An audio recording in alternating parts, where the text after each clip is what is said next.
The lockdown has given us lots of opportunity to reflect on those big, important existential questions like the meaning of life, those big questions.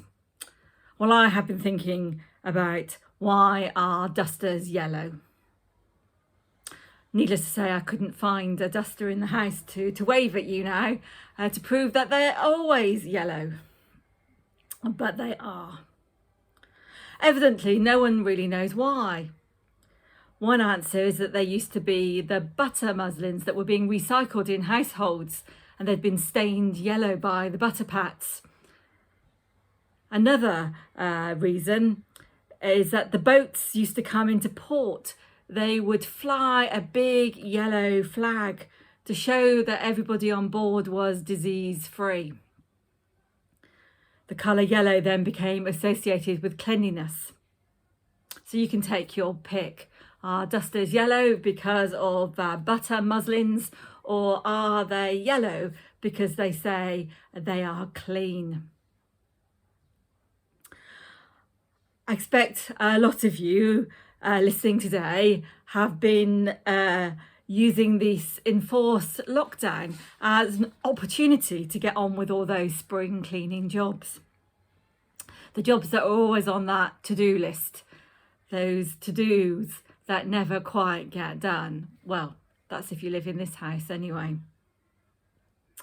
It always makes me smile when I arrive at somebody's house unannounced to do a pastoral visit, and their first response is always, well, you can come in, but I haven't tidied up. As if the role of the Methodist minister is to visit the faithful and then lick their finger and run it over the picture rail just to check whether you've dusted or not.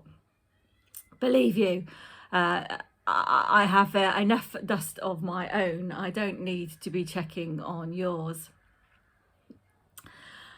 I guess lots of us, though, have been busy sorting out cupboards with the idea of clearing out, throwing away, perhaps recycling the things that we don't need. And when you look at how you might do this in the magazines, most of them seem to suggest it really doesn't matter how much stuff you have, as long as it's well organised in beautiful boxes and shelving units. I ordered quite a lot of boxes at the beginning of lockdown and realised I just have too much stuff. And when you look at God's way of spring cleaning, it does involve having a lot less stuff to begin with.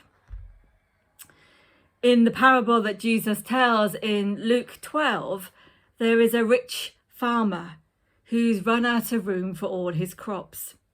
So he decides that he needs to organise better. That sounds very familiar to me. He tears down his barns to build even bigger ones so that he can keep all his crops. Sit back and take it easy. But Jesus says, beware. Guard against every kind of greed. Life is not measured by how much you own. And later he calls the farmer a fool to store up earthly wealth, but not have a rich relationship with God. I don't know about you, but I certainly have too much stuff. So I thought I would share with you this morning just 2 short reflections on spring cleaning that make me smile and make me think, and finish with a prayer.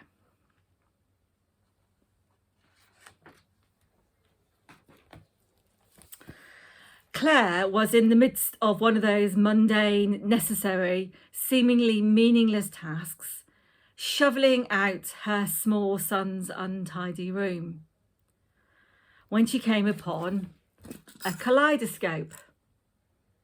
On impulse, she held it to the light, then stood transfixed as the colourful patterns shifted and changed. How beautiful, she was thinking, when it suddenly hit her. What I was seeing through that tiny peephole was really nothing more than broken glass. Yet when the morning light came through it at a certain angle, my eyes could see diamonds. I knew then that I was holding in my hand a metaphor for my life in Christ. For when the light of his life shines through the brokenness of my own, he can transform all the scattered, disjointed pieces into something very beautiful. God is in the business of shining through the seemingly insignificant pieces of our lives and forming from them patterns that are pleasing to him.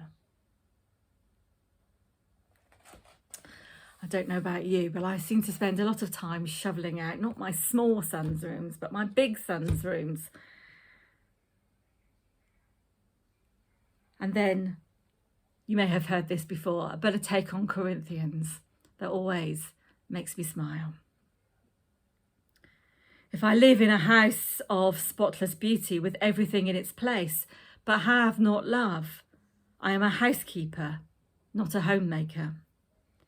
If I have time for waxing, polishing and decorative achievements, but have not love, my children learn cleanliness, not godliness. Love leaves the dust in search of a child's laugh. Love smiles at the tiny fingerprints on a newly cleaned window. Love wipes away the tears before it wipes up the spilt milk. Love picks up the child before it picks up the toys. Love is present through the trials. Love reprimands, reproves, and is responsive. Love crawls with the baby, walks with the toddler, runs with the child, then stands aside to let the youth walk into adulthood. Love is the key that opens salvation's message to a child's heart. Before I became a mother, I took glory in my house of perfection. Now I glory in God's perfection of my child. As a mother, there is much I must teach my child, but the greatest of all is love. Although that's written about motherhood in particular, I think it relates to us all, about how we use our homes as a place of welcome and hospitality. I know we can't do that at the moment under lockdown, but hopefully there'll soon come the day when we're able to do that. And dirty plates and dirty mugs are signs that our homes are a place of love. And finally, a prayer. There are lumps under our carpet that the Hoover won't help. There are cats tied in bags, would be off like a flash. Skeletons in the cupboards, tap tap on the doors.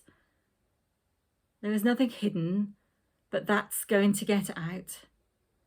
So let's get it over with God. So perhaps in this quietness, we bring those things we want to leave with God. All that stuff we carry in our lives that we don't need to carry.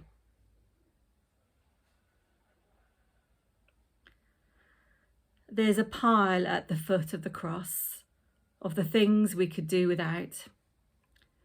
Make us glad we brought them to you, who carries away the sins of the world, and grant in their place pardon and grace, and your call to be following always. So if you've finished tidying up all your cupboards in the lockdown, I'm looking forward to the end of lockdown and you can come round and help me dust my house. Much love. See you soon. Bye.